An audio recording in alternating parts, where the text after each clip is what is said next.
I'm going to talk to you guys.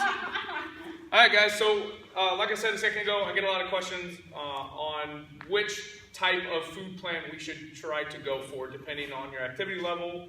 A bunch of different variables. Should I count my macros? Should I do paleo? Should I do keto diet? Who here has heard of keto? Like, everybody's heard of keto. Who here has heard of macros? You don't have to raise your hand. I know you have.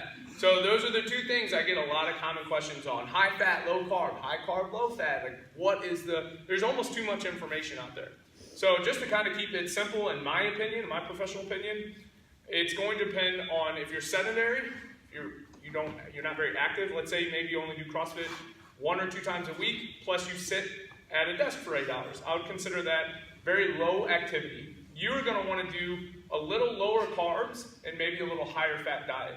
And the reason for that is because your body's going to naturally be in a fat-burning metabolism. All right, so you're going to get a little better results off that type of diet. If you're an athlete who comes to CrossFit 4, 5, 6 times a week, plus maybe you're on your feet like a nurse or something like that, you're going to want to do a little lower fat and a little higher carbohydrate diet. It's going to really help you out. And the reason for that, again, is if you're active, CrossFit requires a lot of carbohydrates. All right, without getting all scientific on you, those are pretty much the two differences. I think paleo is good, and I think paleo is a little better for maybe somebody who is trying to have a better lifestyle, and again, they're not as active. Maybe they have a bunch of kids and they just can't get to the gym quite as often as they want, but they still want to burn some fat. Then low carb, like super low carb with a keto diet, that's going to be pretty good for you. And again, for kind of the audience that's in front of me, I'm pretty encouraging for, when I say high carb, I should, just to reiterate this, you guys need to do rice, starches, not necessarily bread or grains or anything like that. Some oats here and there is okay. So any questions on that? On that part? No?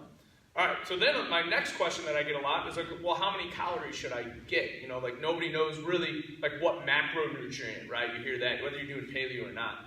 If you're doing your macros, you kind of want to base it off of your body weight, all right? So you're going to take your protein, you're going to take, let's say you weigh 150 pounds.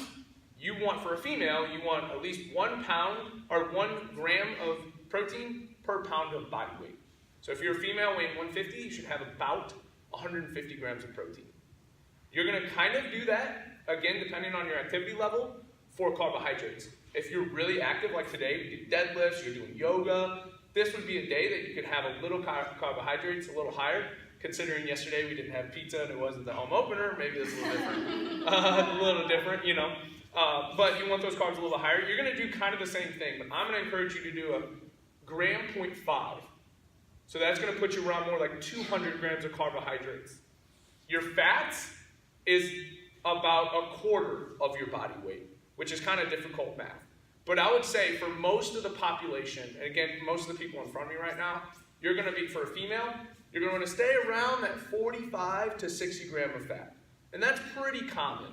For a male, and again for the macro counting situation, you're going to want to be around like the 65 to 75 range, depending on your goals, and there's so many other variables.